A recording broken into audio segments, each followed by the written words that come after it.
Good morning and good afternoon and good evening, depending on where you're tuning in from. Thank you for joining us for our second Women in Nuclear Law Initiative webinar on nuclear law considerations for advanced reactors.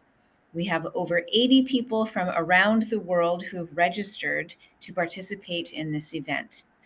To ensure a stable connection and considering the number of attendees, your video and audio functions have been disabled.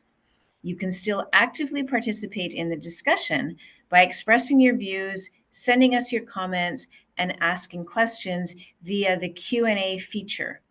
Please note, we may not have enough time to take all of the questions online, but we will do our best to treat them after the event. Today's discussion is being recorded, and the recording will be made available online in the near future. With us today, we are grateful to have 6 experts from around the world who will each be speaking on different aspects of the topic for today's webinar. First, I'll briefly introduce each of them before we start. We have with us Mary Spencer, Deputy General Counsel for Licensing, Hearings, and Enforcement from the United States Nuclear Regulatory Commission. Zoriana Vovchok, the Director of the Legal Affairs Department at the Federal Authority for Nuclear Regulation of the United Arab Emirates. We have Olipa Jere, Deputy Chief Parliamentary Counsel, Ministry of Justice from Zambia.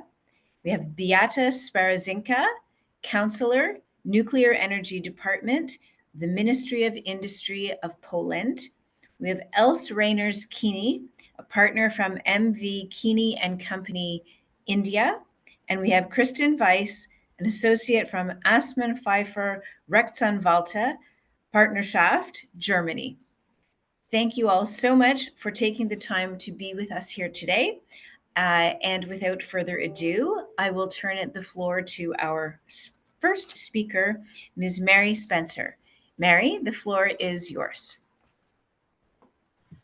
All right. Well, I'll say good morning since I'm in the United States and it's 7 o'clock in the morning.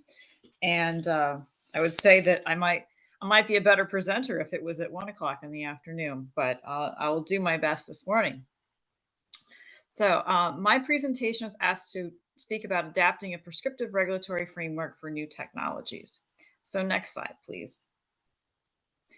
So the existing regulatory framework for nuclear power reactors in the United States is premised on large light water reactors and the risks that are attendant with such large light water reactors. These requirements are not necessarily necessary or appropriate for smaller reactors or non-light water reactors, as they tend to take a one-size-fits-all approach.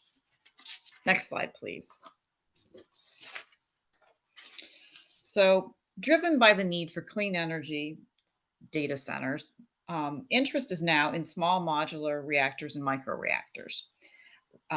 These are reactors constructed in factories, not on sites, reactors fueled or maybe even tested at the factory, reactors that are transported potentially back to the factories for refueling and refurbishment, reactors that maybe don't have licensed operators or they're operated remotely, reactors that are closer to population centers, including reactors that may be placed at former coal or gas generation sites. And of course, reactors that are not light water cooled. So in short, all of our assumptions in our existing regulatory framework have been challenged. The US Congress has also responded to this demand by enacting legislation directed at the NRC and its regulatory regime. So first we had NEMA, the whole name is on the slide, in 2019. And then last summer we had the ADVANCE Act. The new administration has also responded to this demand and interest in nuclear power via executive actions, most particularly Executive Order 14300, ordering reform of the Nuclear Regulatory Commission. Next slide, please. The table on this slide shows advanced reactor interest at the NRC for both non-light water and light water, and for commercial and research test users. All these applicants have notified the NRC or are engaging with the NRC right now in the licensing process. I would note that we have already issued construction permits to Kairos, Hermes for 2 test reactors, and to Abilene Christian University for a research reactor. TerraPower, it's on this slide, has a construction permit application pending, as does X Energy or a Project Longmont. We've also issued early site permits to the Tennessee Valley Authority for the Clinch River site, and we expect a construction permit from Cairo shortly. So these actions show that our existing regulatory regime can be adapted to accommodate new technology. Next slide, please. So Section 208 of the ADVANCE Act neatly lays out the issues that need to be scaled to address small and micro reactors. We have and are addressing these issues through a variety of initiatives at the NRC. In addition to scaling, there is a desire to create more risk-informed, performance-based regulations. We've long been moving in this direction, but we are being directed to move further in that direction. Moving to a risk-informed, performance-based regulations is intended to provide more flexibility and scalability for different technologies and different sizes of reactors. Next slide, please. So here are some actions aimed at addressing new technologies and making our requirements adaptable to the risk profiles of advanced technologies. Part 53 is our headline effort to create a risk-informed, technology-neutral framework.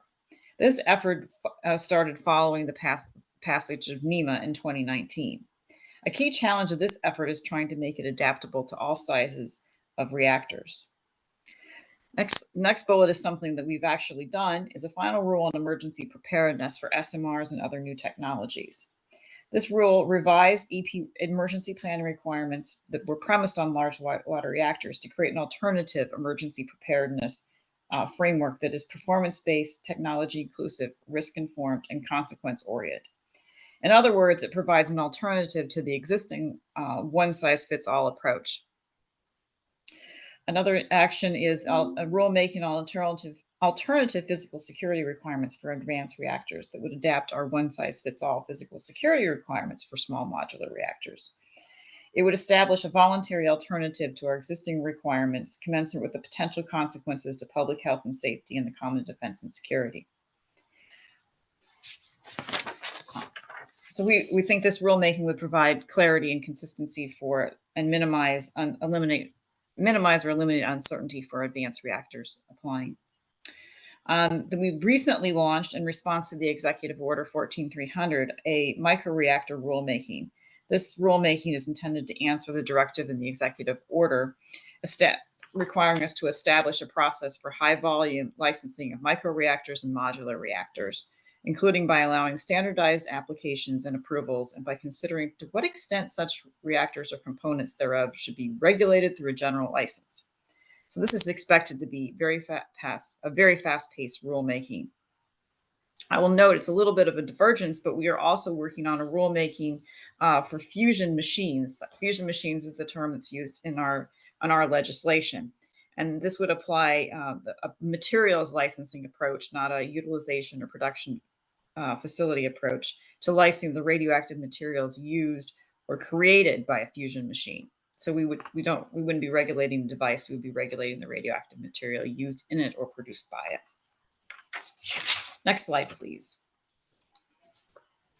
With respect to the first item on this slide, the NRC staff has already issued a significant volume of guidance on technology-inclusive, risk-informed, performance-based applications. This guidance supports near-term advanced reactor applications under our existing regulatory framework, and also supports licensing under our new framework that we're developing under 10 CFR Part 53. The second item reflects ongoing work on the environmental review aspects of reactor licensing that's required under our National Environmental Policy Act. Part of this effort has been the development of a generic environmental impact statement for new reactors. The goal of this project is to codify via rulemaking the environmental impacts of advanced reactors to streamline the environmental review process. The NRC staff is currently working on the final version of this rulemaking. And next we have on the nth of a kind paper, which the NRC staff is seeking commission approval to afford finality to standard operational programs or requirements submitted by applicants and reviewed and approved by the NRC staff in connection with design certification or manufacturing license. Currently, the NRC does not afford finality to these operating programs in design certifications or manufacturing licenses. So changing this is expected to expanding what can be approved as part of a standard design or a manufacturing license is expected to facilitate the licensing of multiple reactors of the same design. The paper also discusses steps the NRC staff is taking to streamline the environmental review process. And then the last item noted on here is the microreactor SECI paper, 2024 paper, and which the staff sought commission direction on approaches to authorizing fuel loading and operational testing at a factory. So in June, the commission issued its direction, responded to the staff's paper of this year, June of this year, and gave this staff direction that will allow the staff to proceed with developing a rulemaking on factory fuel loading and testing. That will be separate from our Part 53 rulemaking effort because it's not addressed in Part 53. Next slide, please. So while we have many initiatives underway to update our guidance and regulations, the NRC can license new technologies now. We can do two things at once. As noted earlier, we have granted early site permits and we're actively working on construction permits for small non-whitewater reactors. We've also certified two SMR designs. We did one design certification, one standard approval for new scale designs. So those are ready for market. Before I conclude, I wanted to note that the NRC does have additional tools in our toolbox to address novel situations. And one of those is exemptions.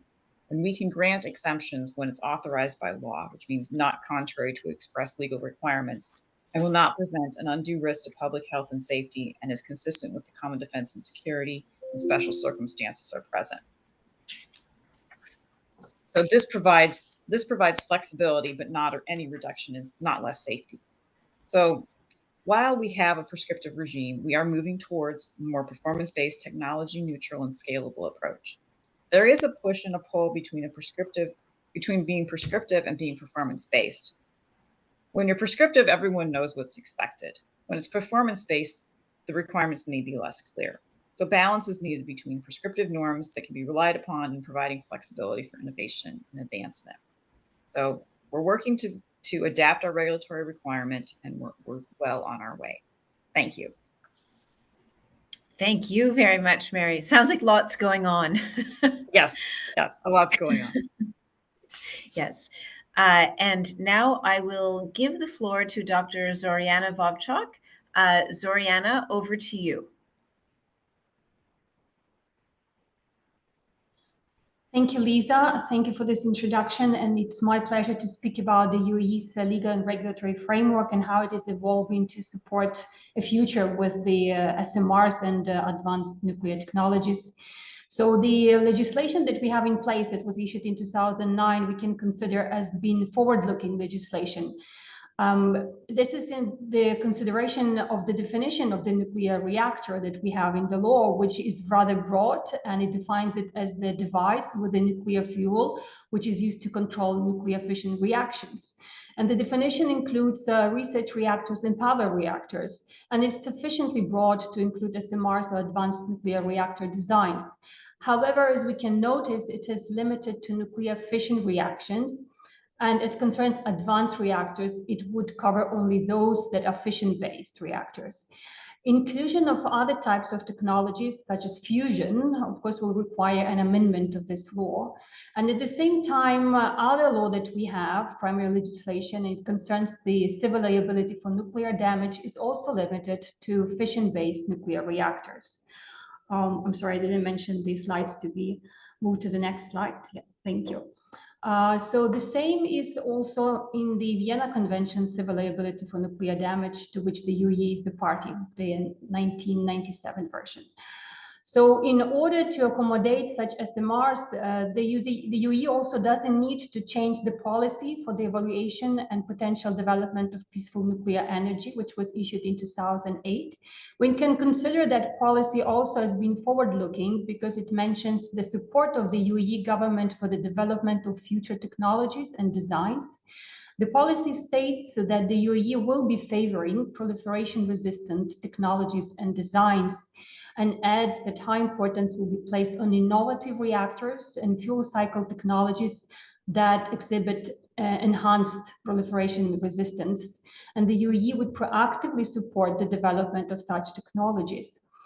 As the policy served being the basis for the legal framework for the nuclear sector, the law number 6 of 2009 established the Federal Authority for Nuclear Regulation, the regulator which I represent, and it enabled it to issue licenses to operate nuclear reactors for a period of up to 60 years. So all of the 4 units of the Baraka nuclear power plant are licensed for operation for 60 years here in the UAE. But the same legislation also provides for the authority for funder to issue regulations concerning the duration and general terms of conditions of any license. So possibly when we have to work with the SMRs and other technologies, that would be also looked into, and other timelines for the duration of the license will be considered and studied.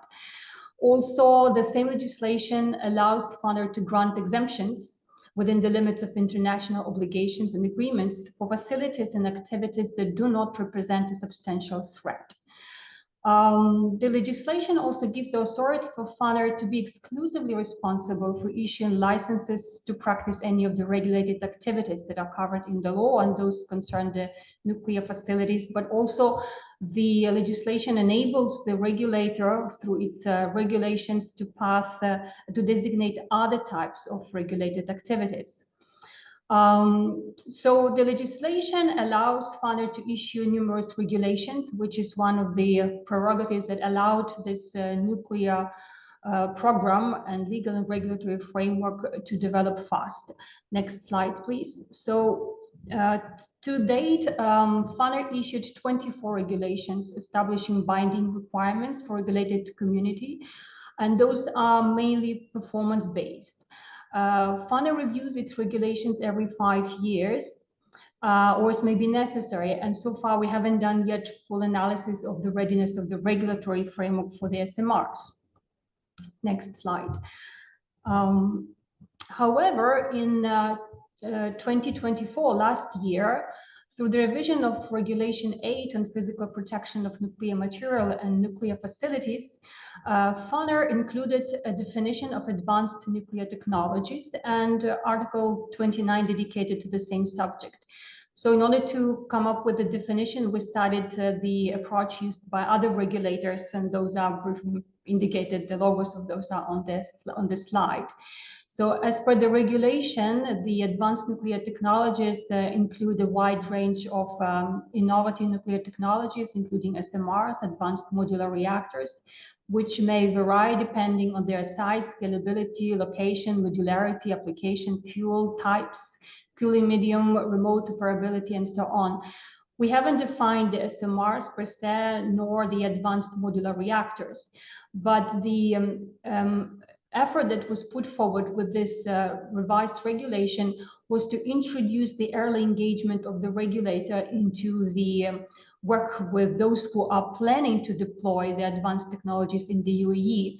So we want the funder and those who are planning to be involved together in the stage of development of requirements for the procurement of those technologies, and to ensure, at least in the context of this regulation, that the physical protection and cybersecurity measures are considered. And with information exchanged, they would also seek additional guidance from the regulator.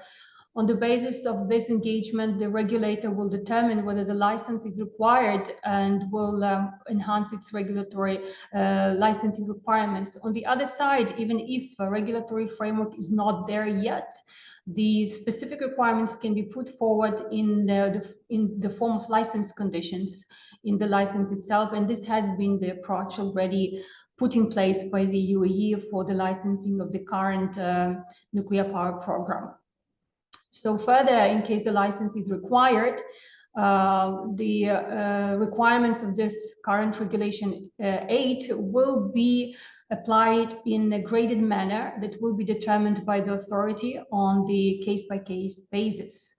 So that would be the approach that is used in the physical protection area. And as the regulation entered into force end of January this year, this regulation marks the first formal step of FUNER in addressing SMR specific requirements, though just at the early stage of that.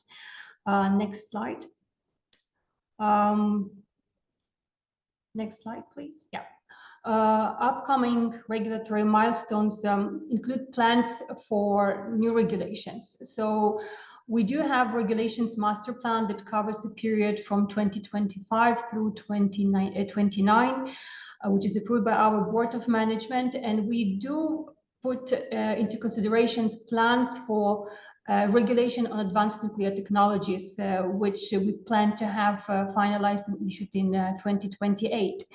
Also, we work on the regulation civil liability for nuclear damage because we need to study whether there is a possibility to have lower liability limits for other types of reactors such as SMRs, and this would be in line with our liability law, according to which the regulator may establish lower limits in relation to nuclear installations consisting of research reactors, low power reactors, but those limits should be not lower than 5 million special drawing rights.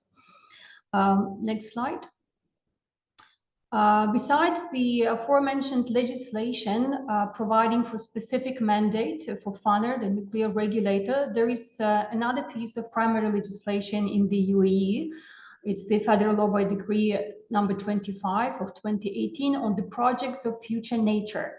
And according to this law, the UAE cabinet can issue minimum viable license for implementation of any innovative project based on modern technologies of a future character or using artificial intelligence if there is no legislation in the state to regulate those technologies. And the purpose of this approach is to prepare legislation to regulate activity of the project in the state for testing periods at least. The issuance of such minimum viable licenses will require involvement of competent government authorities. So in case if there is any technology that is to concern the regulated activities, the nuclear sector, radiation sector, which is under the jurisdiction of the nuclear regulatory body, of course, there will be engagement with FUNER. And we are already in contact with the cabinet in this regard, but so far there are no activities necessitating our involvement. Just to give an example as to the types of licenses that were issued by the cabinet under this legislation, those included some unmanned vehicles and cargo planes and so on. Next slide, please. So is there any plan, or are there any plans in the UAE for the development of the SMRs? And the short answer is yes. So there is the nuclear industry developments which are led by the Emirates Nuclear Energy Company that has been since the beginnings in the establishment of the nuclear power program, primarily was known as the Emirates Nuclear Energy Corporation. And it embarked on the advanced program in November 2023 to evaluate next generation nuclear options, including SMRs and microreactors and advanced reactors. And to this effect, ANEC concluded numerous MOUs, and information about those is available on the website of ANEC and in other open sources. So here are just a few examples. So far, there are no engagement as concerns those activities. The ANEC is aware of new requirements that are put forward by FUNER in the revised regulation, requirements for advanced nuclear technology. And in case there is any development, of course, in order to ensure compliance with the regulatory requirements, they will be in touch with FUNER. So to sum up, the UAE legislative and regulatory framework is primed to support SMRs and advanced nuclear reactors, which are based on the nuclear fission. If there are any other new technologies to look into, there are other innovation pathways that I mentioned, and those can be looked into jointly, FUNER and the cabinet and other entities. So there are mechanisms to enable preparation of legislation and to stimulate that innovation pathways should there be a determination that to proceed with such new technologies. Thank you. This concludes my presentation. Thank you so much, Zoriana. Also, like in the US, lots of stuff going on. I'm fascinated by the minimum viable license idea. Very fun. So thank you. And now, without further ado, I will turn the floor to Ms. Alipa Jerry. Alipa, the floor is yours.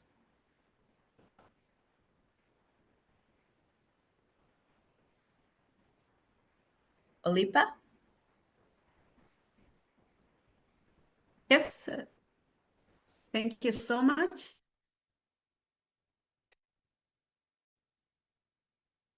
Thank you. So I'll give a brief, just a brief presentation on key considerations for an embarking country, which is still in its early stages, giving an example on the Zambian scenario.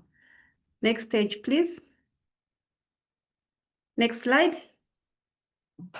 Thank you. So what is an embarking country? So basically an embarking country is one that has expressed its intention or desire to go nuclear, or rather a country that has decided to include nuclear power in its energy mix. So this is a country which maybe perhaps uses its electricity energy, maybe from solar or hydro, and now they are considering on including nuclear energy. So this is considered as an embarking country, which is considering to include nuclear energy as part of its energy mix. Next slide. So one of the key considerations that an embarking country must consider is its legal framework. So basically, a country will have to understand the legal framework from the international level, that is to say the international instruments that regulate the use of nuclear energy. So it needs to understand and also ensure, or rather make an effort to join these relevant national instruments. Then secondly, it also has to enact a comprehensive nuclear law, because obviously without nuclear law, a law is used as a vehicle for change. So if you want to embark on nuclear energy, there's serious need that a country must consider revising its laws, or rather enacting a new law that will regulate the nuclear energy. And also revise already existing laws. So you might find, for example, laws such as the ones that regulate that safeguards the energy of that particular country, or that regulates the already existing energy sources. So they might need to be revised or rather amended so that they are in harmony with the new nuclear law that will be introduced. And the fact that nuclear law is highly technical, there will be need, of course, to also consider capacity building for the lawyers that will be involved in drafting and also interpreting these nuclear laws, and to ensure that once the new nuclear law is enacted, it is consolidated. It consolidates all those international obligations to which a particular embarking country will domesticate at international level. Next slide, please.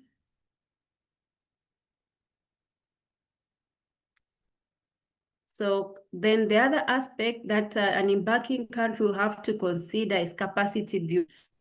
Obviously, you agree with me that before a country goes nuclear, it does not have people that have got technical expertise to not only operate, but also to manage a nuclear power plant. So it needs to consider capacity building, develop knowledge and expertise in the nuclear field itself, and also establish effective knowledge management systems.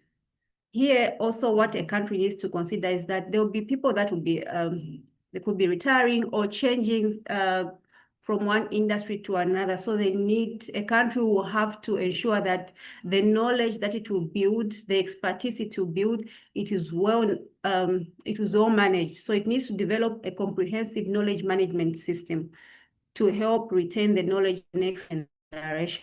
So in ensure that this is achieved, there is need to develop to promote rather a mentoring culture in the nuclear field.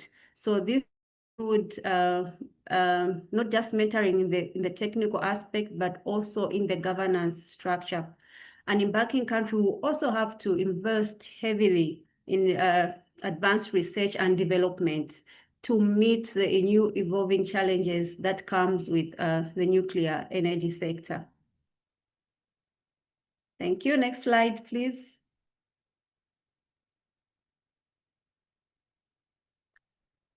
Funding considerations. So most of us are aware that to operate, or rather to embark journey, a country will really have to invest heavily in this sector. So first of all, apart from just investing in its human resource, it also has to invest in critical infrastructure development and develop a robust legal framework. So this will also include securing funds for HRR development, pre-feasibility studies, and a regulatory setup. So regulatory setup may include, if there is no existing regulatory body that regulates radiation or nuclear facilities at a small level, then there'll be need to set up an independent regulatory body, which will need heavy funding and also ensure that it is well capacitated in terms of human resource. It is important that an embarking country sets aside these funds, because when it shows that a government is committed, it also helps to build investor confidence. And in that way, you are inviting investors to come and also help in the financing of the whole project. And we are aware that most developing countries, by the way, also lack critical infrastructure for nuclear deployment. So this is key. Before an embarking country actually makes the decision to go nuclear, they must consider, or rather set aside, heavy funding for for the development of its infrastructure. Next slide, please. Thank you. Yeah, this stakeholder engagement. This is a very key consideration, in that it will determine to a larger degree the success of a nuclear project. Early engagement is crucial before a decision is made. So it's not just engagement. You need to involve the stakeholders, must be involved in the effective engagement. It's not a one-way flow of information. You need to engage them and ensure that they are involved in the whole process from the word go. So this is where I think I'll give an example where you will need to engage even journalists. Journalists could be engaged, to help spread the information, and perhaps even develop a very robust strategy on stakeholder engagement, because they do have to they do determine the success of a project. So you need to engage the stakeholders, because we understand that the public perception also is likely to hinder a country's progress in the development of a nuclear energy project. So it's important that all the myths are dispelled through this stakeholder engagement, and develop an open dialogue between all actors to help to strengthen the success of the project. Next slide, please.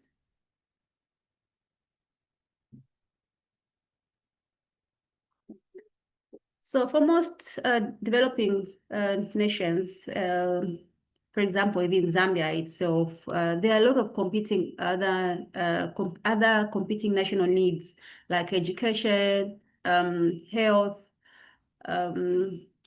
and many other sectors, of course. So you find that there's need to understand a country's what is a country's most priority needs at that particular moment, because embarking on a nuclear energy is quite costly, manageable, but it needs a country's commitment. So they need to, before a decision is made, they need to weigh the options, you know, should we concentrate on energy or healthcare, and other priorities that may affect national positioning. So these need to be considered critically before a national decision is made for an embarking country. And the decision to go nuclear must be strategic and not political, in that you know, there's some countries where political parties will hold power for 5 years. So when a political decision is made, when a decision to go nuclear is made, it must not be a political decision, because 5 years down the line, when the next political party takes over, it's likely that it's 50-50. It might be adopted, it might not be adopted, in as much as it shouldn't be the case. But in some instances, some countries will find themselves in such a situation. So it must be a decision that is strategic, in that you are basing your decision based on the needs, for example, to secure, you know, energy security for the nation. So it must be a strategic decision. Next slide, please. Yeah, so in summary, I think I would say the IAEA milestones approach publications, I think, do offer a very comprehensive guidelines for those countries that wish to embark on nuclear energy. And the fact that it recognizes the legal framework as a key element in nuclear infrastructure. Therefore, countries must address legal and institutional frameworks early in the planning process. Thank you.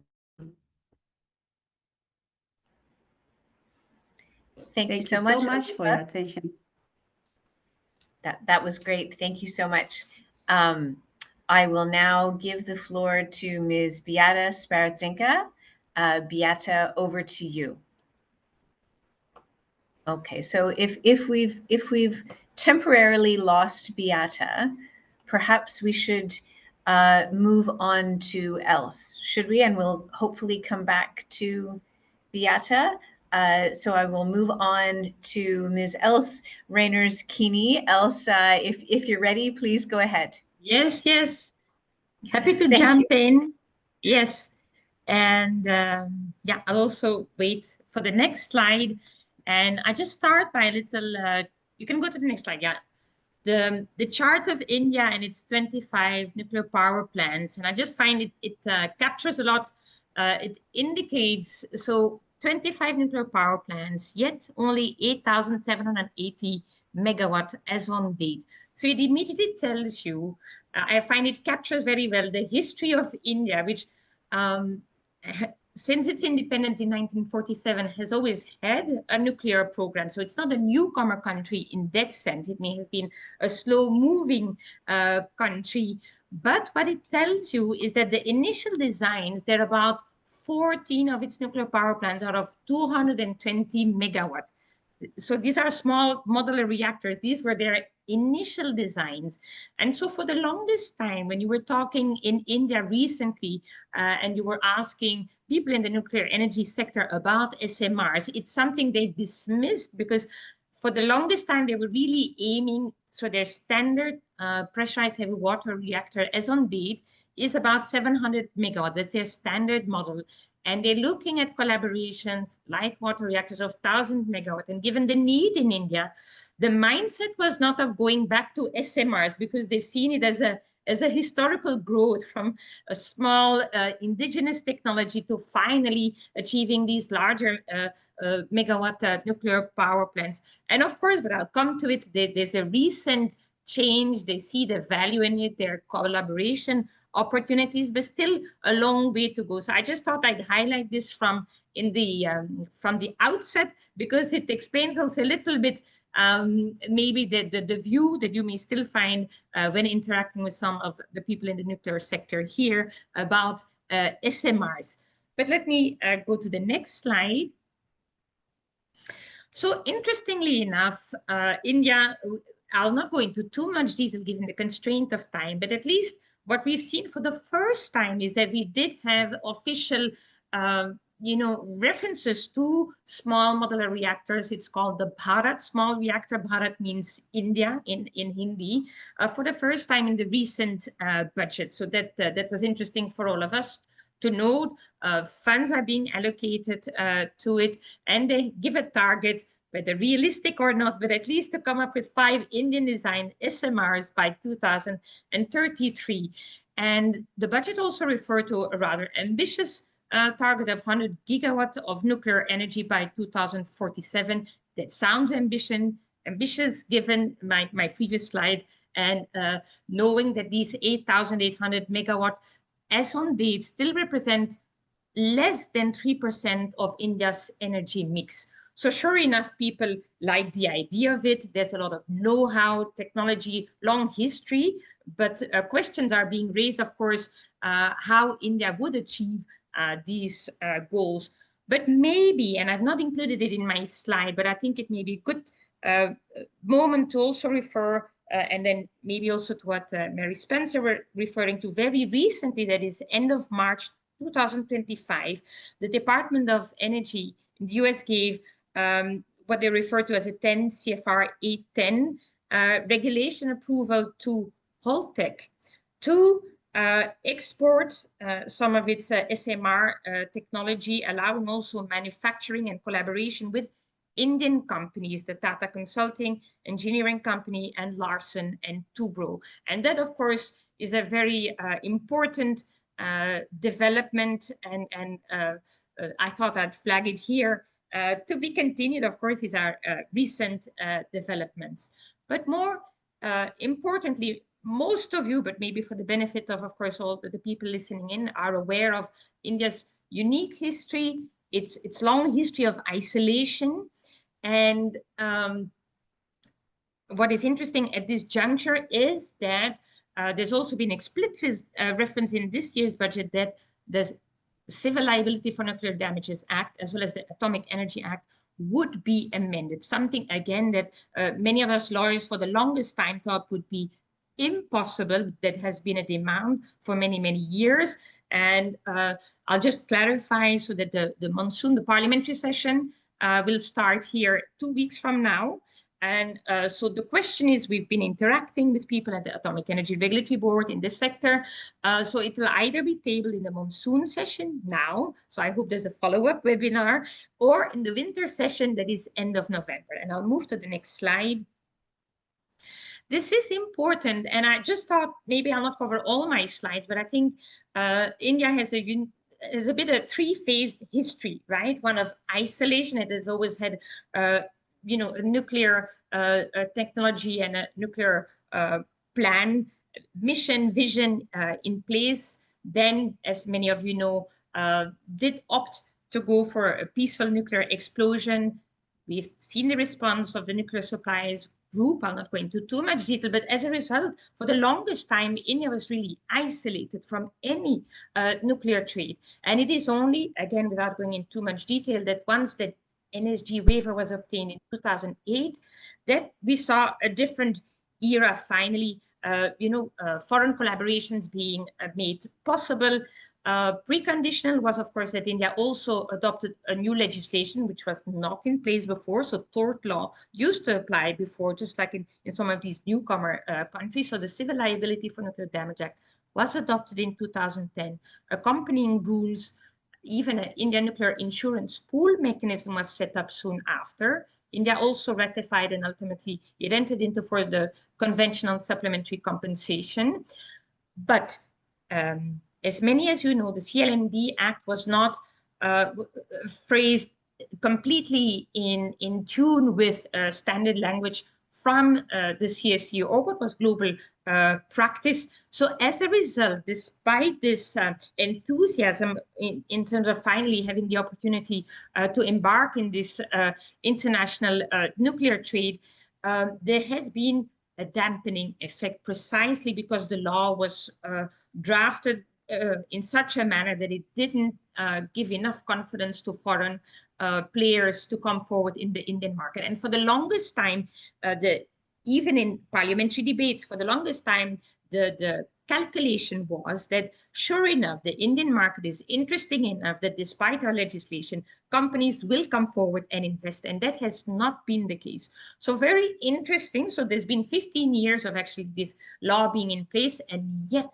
not seeing any, not the anticipated type of development in terms of international collaboration. So therefore, I think we find ourselves in a very interesting cusp where finally they're willing to amend the CLND Act. And I'll go to the next slide. And so quite ambitiously, and of course we'll have to see in the next 3 weeks what these parliamentary debates, but at least what we know so far from some of the drafts circulated is that the Atomic Energy Act would be amended to allow private operators, as of now only public sector undertakings and joint ventures between public sector undertakings can be nuclear operators. It seems that this will be amended as a first step. Similarly, the most controversial section of the CLND Act, that is where you see an extensive supplier liability, will also be amended, and the hope is that it will simply be deleted and avoid any more confusions, right? Because there's been so many variations at the end. But of course, we will have to see how this moves forward. Similarly, there's been a demand from the sector, including the domestic sector, that a refined definition be made of what is a supplier and the sub-vendors. There's been a lot of reluctance even by sub-vendors to sign certain contracts. So we expect an amendment there too. And we also, as on date, the liability amounts for, in terms of the liability resting on the operator is not graded. So anything above 10 megawatt will really attract the same type of liability. So even here, the request has been made by industry at least to try to grade it. So we'll have to see how that will be approached. Similarly, some of you who followed the law a little bit more in detail, there are other controversial or very open-ended sections in the CLND Act in terms of applicability of other laws vis-a-vis the operator. And of course, the request is also that this would be amended. And I'll go to the next slide. Yeah. So just to flag that, as I said, so government company as of now historically has always been limited under the Atomic Energy Act of 1962 to only fully owned government companies. Only recently, because there was an amendment in 2015 that only entered into force in 2023, were joint ventures between these public sector undertakings allowed. And one such JV was set up very recently, 2024, between the Nuclear Power Corporation of India Limited and the National Thermal Power Corporation of India. But even here, so to be continued, we expect this also to be changed. I may flag here because, in tune of the overall theme, of course, of this session, so it's the Atomic Energy Regulatory Board, which is the regulatory authority for all these nuclear power plants, including for SMRs. We also know that as of now, you don't have any specific guidelines published by the ARB pertaining to SMRs. We do know that they're actively working on that. So even here, we expect such notifications very soon. So if you could go to the but maybe I should also clarify, just like in other jurisdictions, the ARB does insist that any reactor to be set up in India should be licensed in the country of origin. I think that's also a standard approach followed by the ARB as well. So we'll go to the next slide. This is just to, I think we can skip that for the purpose of this session. So just to clarify that India has very much signed and ratified the CSC, and it's of course important to establish jurisdiction in particular. So next slide. So amounts of liability, very much in tune also with the amounts embedded in the CSC and other treaties. So although even here we foresee that even in Parliament there may be discussions on this very point, because one cannot underestimate, it has been discussed in the past as well when the CLND Act was adopted, but sure enough, we anticipate that some of these discussions will take place on the amounts of compensation, which as of now, many NGOs, activists, and therefore probably also parliamentarians will see as low, and references are bound to be made to the compensation amounts which were seen as insufficient and very close to these amounts in the case of the Bhopal gas tragedy. And so that's always a shadow, that Bhopal gas tragedy, which happened in the 80s, but cast such a long shadow on any discussion when it comes even to nuclear. So we'll have to see how this will be navigated in Parliament. So next slide. As I said, so this is I've highlighted for the benefit of those who are not familiar enough with this section. I won't read it, but suffice to say, I've highlighted in red the one section that immediately catches the attention of everyone who studies nuclear law, international nuclear law. So the one controversial segment which was taken off and from a product liability concept, let's say, and then just injected in the act, was that even suppliers could be held liable in the case of supply of equipment or material with patent or latent defects or substandard services. Very unusual provision in the context of nuclear law, which, as we know, deviates very much from tort law in this regard. So next slide. Even here, the supplier definition was not embedded in the act, was amended subsequently in the rules, drafted, let's say, by engineers with a lot of examples, but possibly adding more confusion, knowing further that the way it has then been applied, the definition of a supplier, is that at the end, in day-to-day practice, including in tenders and in contracts with the NPCL, is that at times the Nuclear Power Corporation of India Limited, when it came to its own standard 700 megawatt PHWR designs, was willing to say, with regard to our own designs, we believe the supplier definition covers us. So you would have a situation where both the operator would not be willing, historically, of course, before the CLND Act, NPCL would sign hold harmless clauses. But in this case, because the CLND Act then came to apply and say, well, for this very contract, the operator must also be considered as the supplier.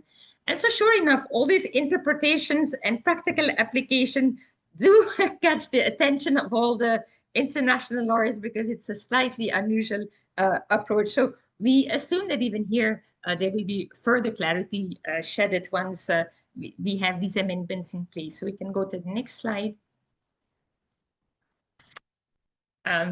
Yeah, so as I already mentioned, I'll not dwell on it. So, but you've had this rather original and creative application of who is the supplier, in this case also being the operator.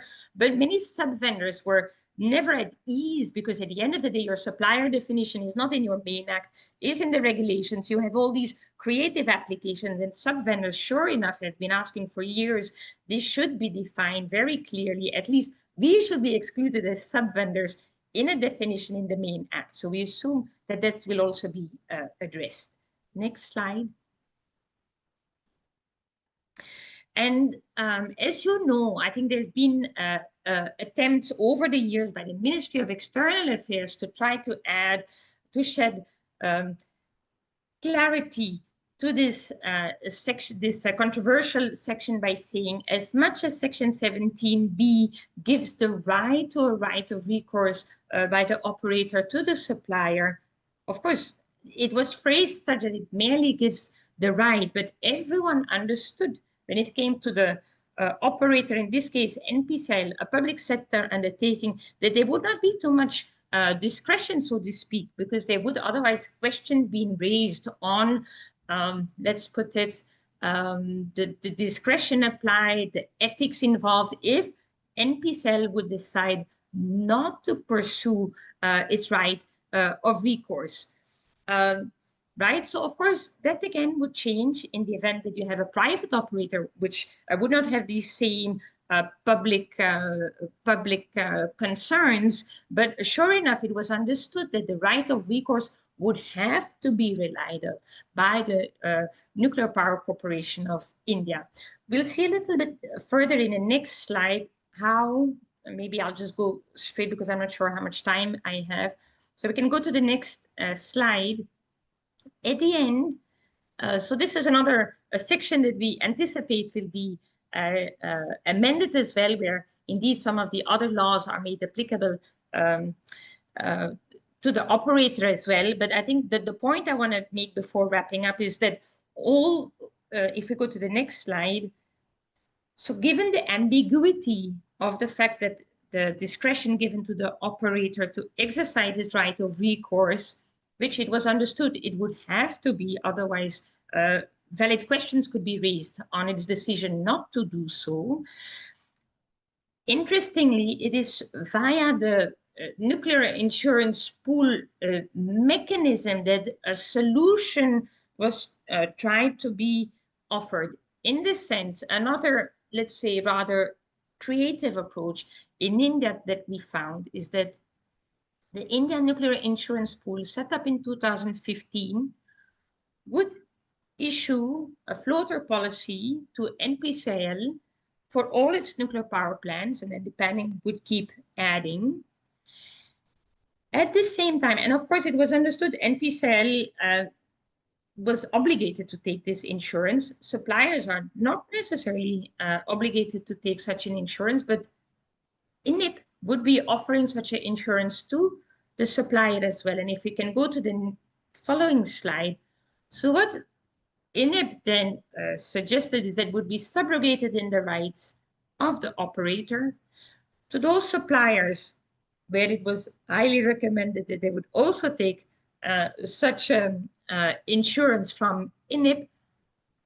INIP, well, its administrator, would also be subrogated in the rights of the supplier in case the operator would decide to exercise his right of recourse. So as a result, this would be settled very much in, before in an insurance model, so would not even go to court. So this is a bit how this was presented. But sure enough, even this model is trying to offer a solution to the unique setup under the CLND Act. And it was also based on the assumption that the NPCL would always exercise its right of recourse. Once you have private operators who, of course, have a different discretion in this regard, even the whole insurance model would have to be changed, because INIP has also made it very clear that the day, because it makes its own risk calculations, and so that merely waiving that right of recourse would, by a private operator, would completely change the dynamics for the insurance world as well.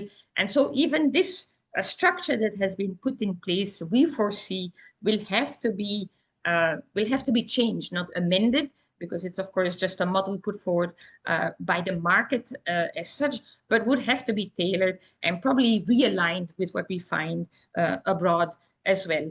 So lots of unique elements here in India, and we do look forward to a more simplified approach going forward. Thanks. Thank you very much, Else. And I think we all look forward to seeing what may happen with the legislative change. That's great. Thank you. I think we have Beata back. Yes. Beata, we had some tech issues, so hopefully it will go smoothly now. I turn back to you. Apologies for what happened. Oh yes, you can see my slides, and I'm informed that you lost me on the very first slide. So I'll start from the beginning. Thank you, Els, for taking over so quickly. So I'll highlight some considerations for an embarking country in which both gigawatt and small modular reactors are implemented. The status of the projects which are implemented in Poland is also differentiated. 2 projects are government-led, while others are private or semi-private. And if we could go to the first slide, please, to the next slide, please. Thank you. The governmental Polish nuclear power program envisages implementation of 2 large-scale projects on 2 sites with total capacity of 6 to 9 gigawatts using proven generation-free light water reactors technology. The aim is to produce large amounts of clean electricity and possibly also district heat. As regards the first site, the project is implemented by Polskie Elektrownie Jądrowe, PEJ. This is a 100% state-owned company cooperating with Westinghouse Bechtel Consortium using the AP1000 reactor technology. And in 2023, the investor obtained the so-called decision in principle for this project. The decision in principle is a decision which is issued by the minister in charge of energy, and this is a green light to the projects, including the site, including the technology, and also taking into account the national energy policy as well as the projected electricity demand, so all these factors.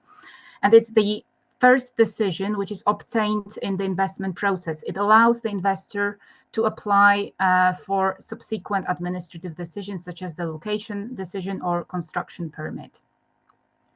It is aimed to reduce investment risks by putting the state approval at the beginning of the licensing process.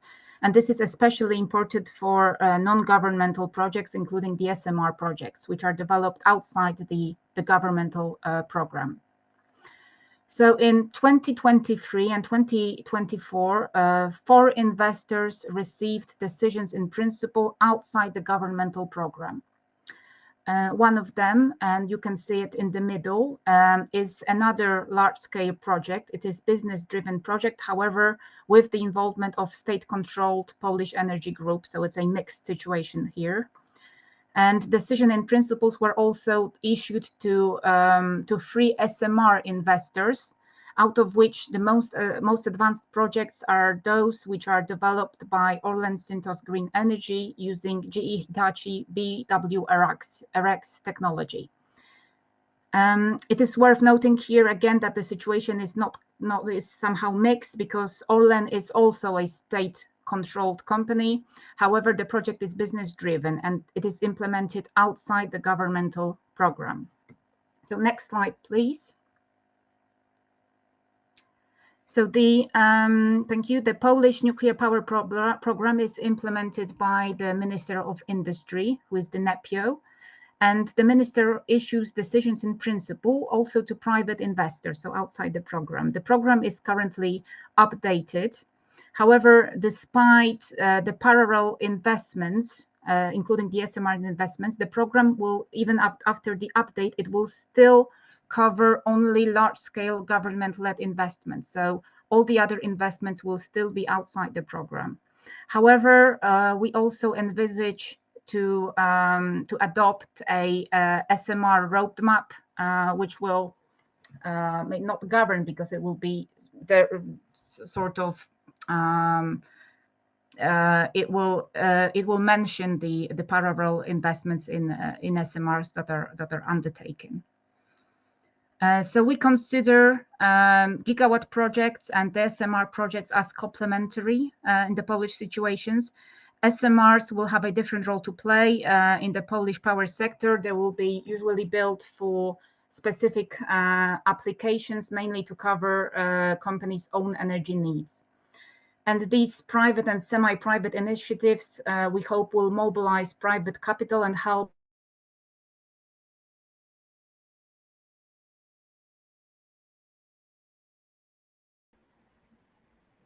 Oh, I think Beata has frozen. Equal treatment of those off-program entrepreneurs, and ensuring technology neutrality among the SMR technologies, but also among the gigawatt and SMR projects. This is why, contrary to what previous speakers said, in Poland, no specific legal arrangements are envisaged for SMR technologies, nor preferential conditions are envisaged on this stage.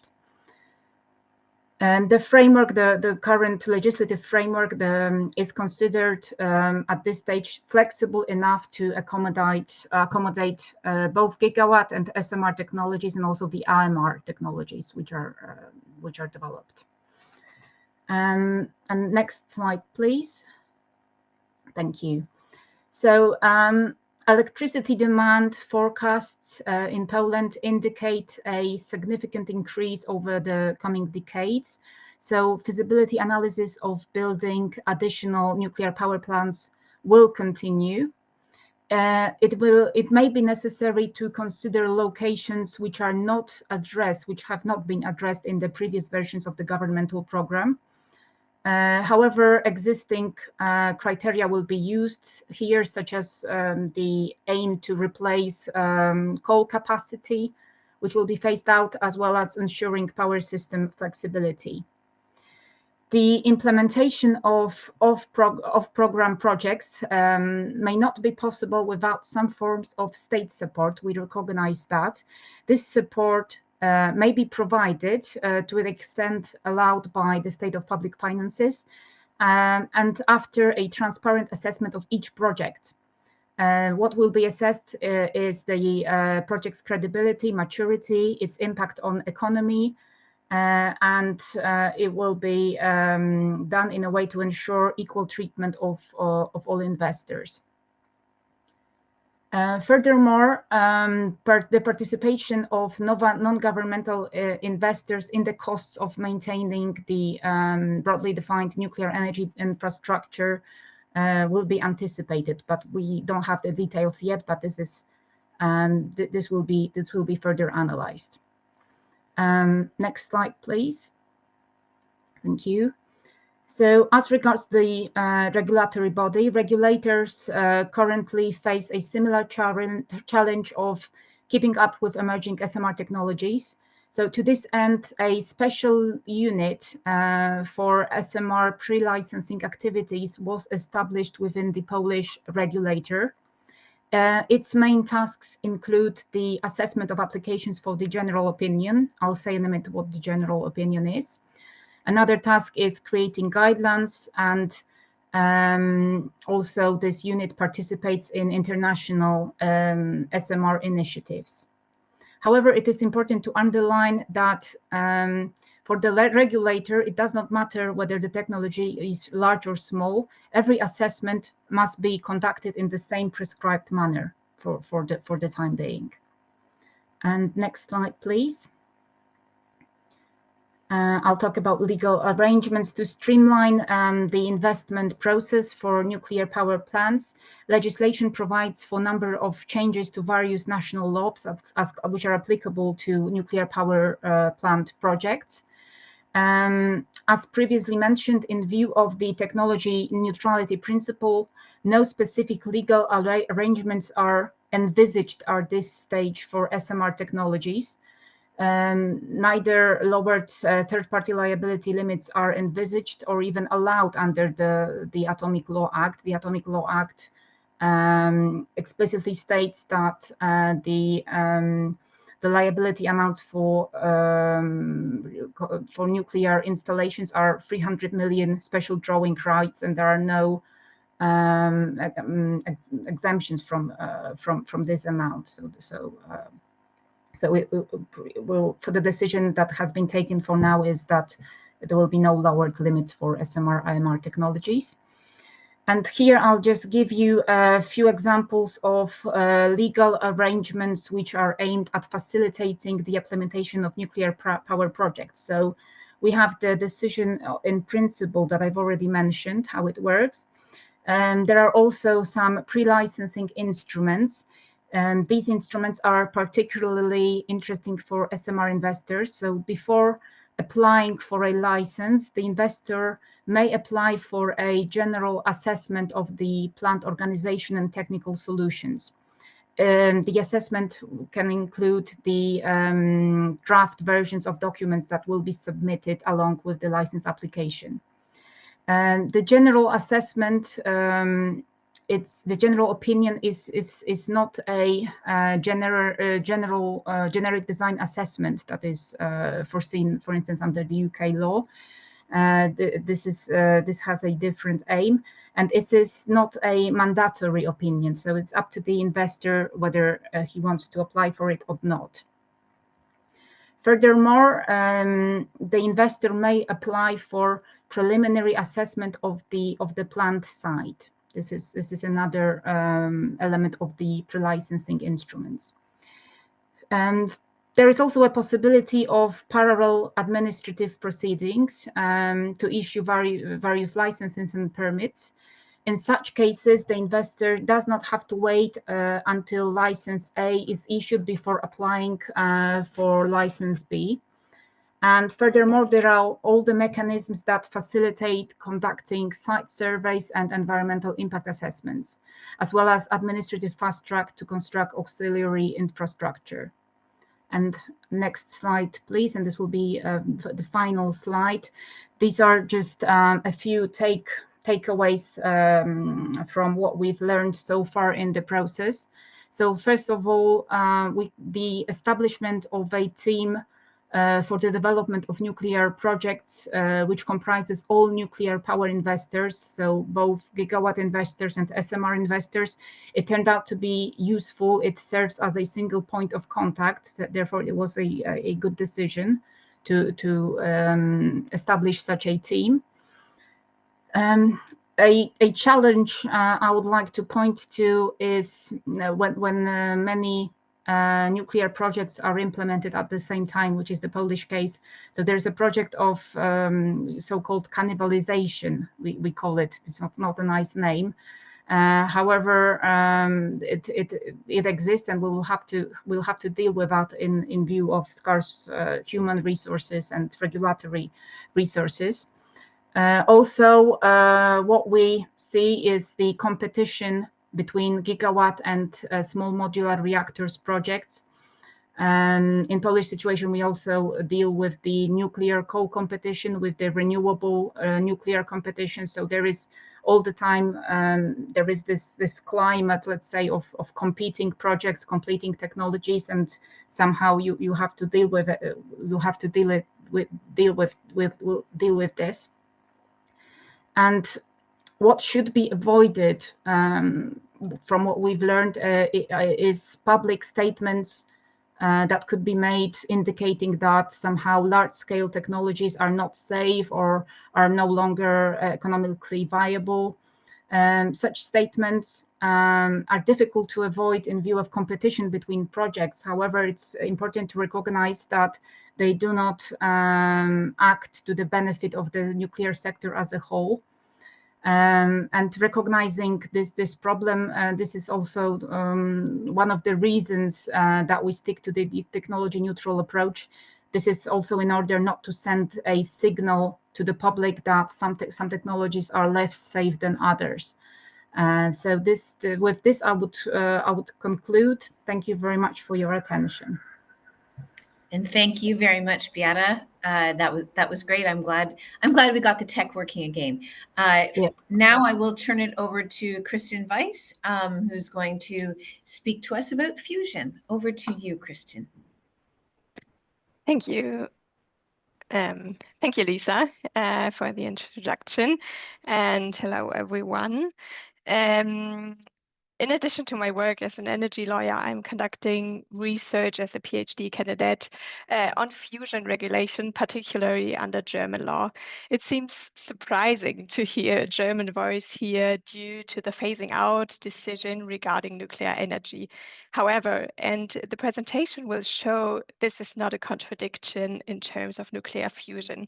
Today, I'd like to give an insight into the regulatory challenges related to nuclear fusion, a technology technology that has long been considered science fiction, but is now coming closer to scientific and commercial reality. But to begin, I would like to take a step back from the core question of fusion regulation and would like to have a quick look to what is nuclear fusion and how is it different from nuclear fission. Next slide, please. And we're going to the next slide. So what is nuclear fusion and how is it different from nuclear fission? To set the stage, let's briefly compare nuclear fusion with the nuclear technology we are all familiar with, nuclear fission. So nuclear fission involves splitting heavy nuclei like uranium or plutonium into smaller ones, releasing energy in this process.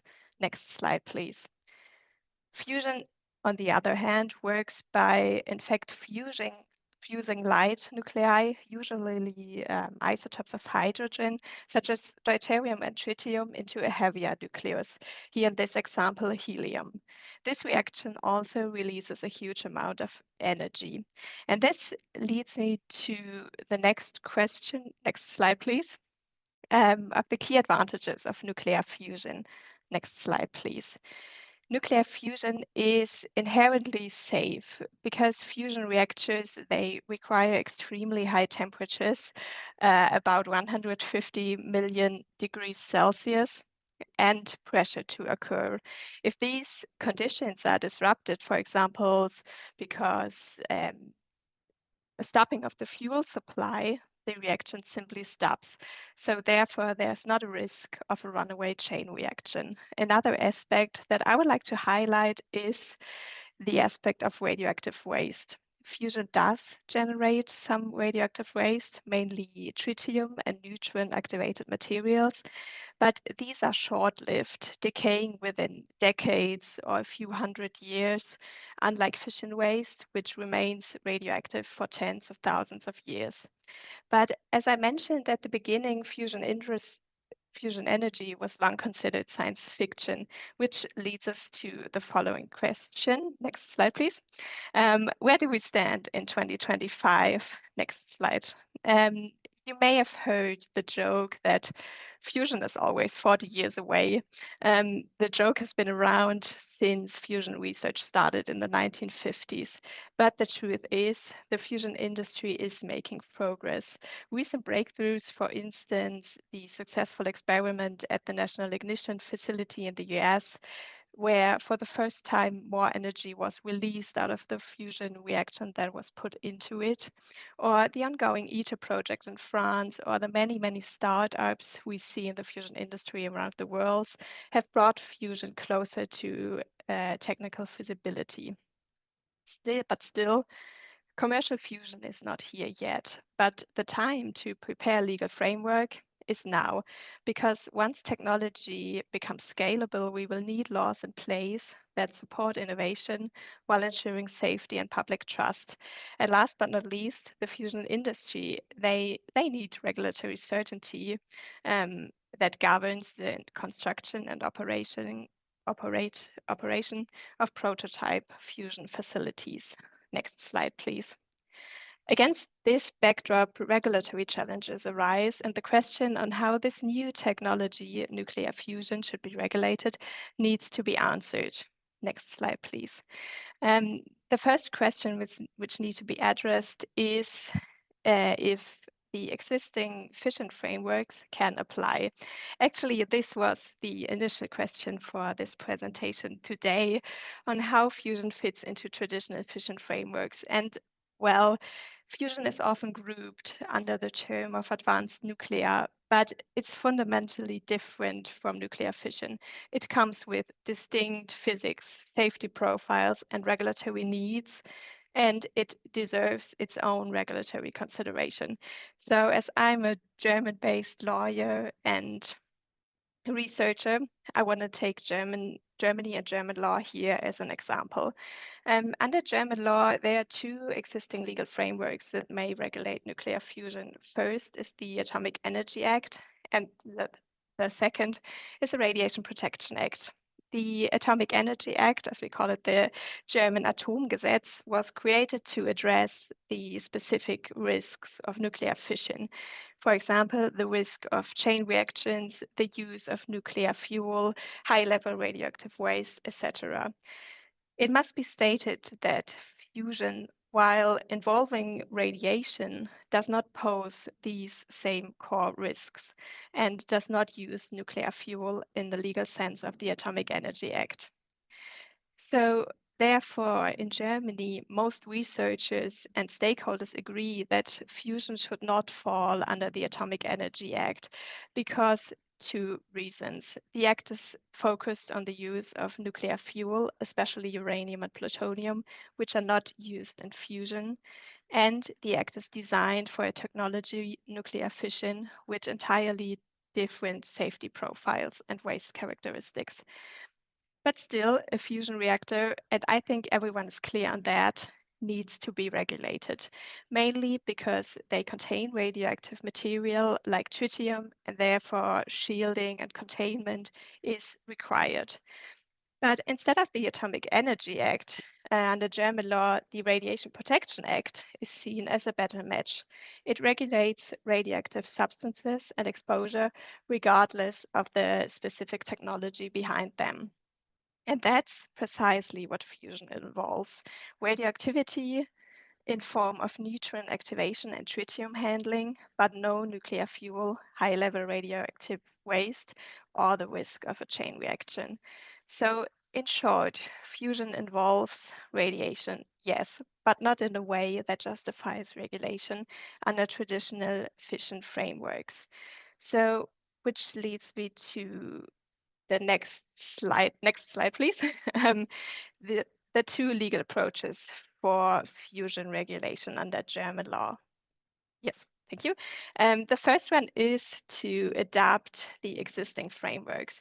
This could mean applying whether the Atomic Energy Act or the Radiation Protection Act to fusion installations, with, of course, modifications where needed to address fusion-specific hazards or to ensure legal certainty. This approach has the benefit of legal continuity, but carries also the risk that the legal instruments will no longer correspond to the actual risks posed by the technology of fusion. The second approach is to create a new legal framework for fusion. This is a more ambitious solution, but as the regulation is being created from scratch, this would enable a risk-based, proportionate approach regulating what needs to be regulated without overburdening. However, the issue of fusion regulation has also a political dimension. Next slide, please. And we can also, yeah, thank you. So ultimately, this is not just a legal debate. However, how fusion technology will be regulated is a political decision. For Germany, the regulatory decision has not yet been made as to whether future fusion facilities will be regulated under the Atomic Energy Act or the Radiation Protection Act, or whether a new fusion act will be created. What's essential, and regardless of the legal basis, is, and I would like to highlight 2 aspects here, is that legislators should be aware that nuclear fusion is a fundamentally different technology that requires a separate regulatory approach than nuclear fission. And the second one is that the regulatory frameworks must strike a balance between ensuring safety while remaining flexible and innovation friendly, especially in the early stages of market development. Next slide, please.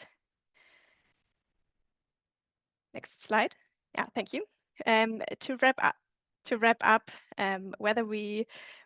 whether countries succeed in integrating fusion into the future energy systems depends not only on scientists and engineers, but also on lawmakers and regulators. The creation of an appropriate legal framework, in particular one that is risk-based and balanced, will be crucial to realize the future use of fusion energy. Thank you very much for your attention, and I look forward to your questions and the discussion. Thank you very much, Kristen. I'm mindful of time, and I don't think we're going to actually have the chance to have a Q&A session. We have noted the questions in the chat, and unfortunately, because we've spent our time listening to our fabulous speakers, we haven't got time to discuss them here. If you would like to reach out to a specific panelist after the event, please feel free to do so. And if you can't find their contact details in order to get in touch with them, then please reach out to WiNLI, and we will try to put you in touch with them.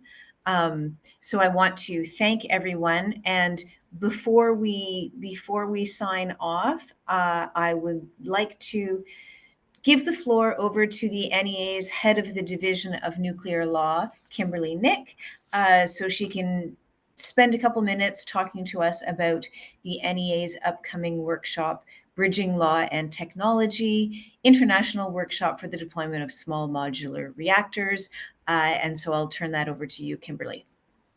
Thank you so much, Lisa. And I just want to briefly mention the fact that if the discussion that we had here today was of interest to any of you, we're going to be delving much, much deeper into these subjects at the end of the year from the 8th to the 10th of December in Stockholm, Sweden, for our really state-of-the-art workshop. Next slide. So this workshop is going to be answering the key question: are legal frameworks in place for the wide variety of innovative nuclear technologies and applications under consideration?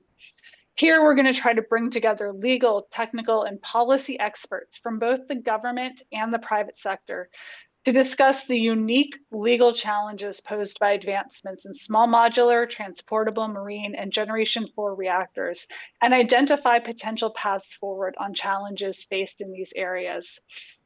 We're going to have 5 thematic half-day sessions covering authorizing small modular reactor designs, SMR pre-licensing and licensing challenges, including siting, environmental reviews, and public participation.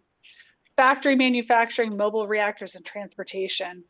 4th, marine applications, which looks at propulsion, offshore and onshore power. And finally, fuel cycle, waste management, and decommissioning. Next slide. One of the really great things about this workshop, we want it to be interactive and collaborative to actually look at advancing paths forward in addressing these challenges. We're going to have a working group structure designed to develop pre-workshop preparatory materials. We'll be meeting in advance of the workshop virtually to look at early engagement with other workshop participants, collecting background information, having surveys, presentations, group discussions, and then developing pre-workshop discussion papers summarizing those legal and technical information that we found, current legal and technical framework, and challenges to really address in the workshop. Access to the working groups and all of the information that we develop ahead of time is only going to be available in advance of the workshop to those who've signed up for the workshop. So this is an incentive to make sure that you both sign up for the workshop and do it early. It's going to be moderated by Paul Bowden. For those of you who've been to the NEA's nuclear law education programs, a dynamic, well-informed, fantastic moderator. So he's going to be leading us through these different sessions. DG Magwood's going to be participating, as well as senior representatives from the Swedish Ministry of Climate and Enterprise. Next slide. We're going to have a lot of discussion, a lot of audience participation. We're really looking forward to this. It's open to 200 participants. Registration fees are here for you. It shows you attendance to the 3-day workshop, all of our pre-workshop working group activities, coffee breaks, refreshments, lunches, a cocktail reception, a workshop dinner. Next slide. Basically, sign up now. Early registration is highly recommended. We've got more information here. These slides, along with all of the others from our participants, are going to be posted online on the NEA's website. And so this was just a little bit of a taste for those of you who are interested from what we discussed here. And we hope to see you all together in Stockholm in December. Thank you. Wonderful. Thank you, Kimberly. Yeah, a little teaser for something that will be fabulous.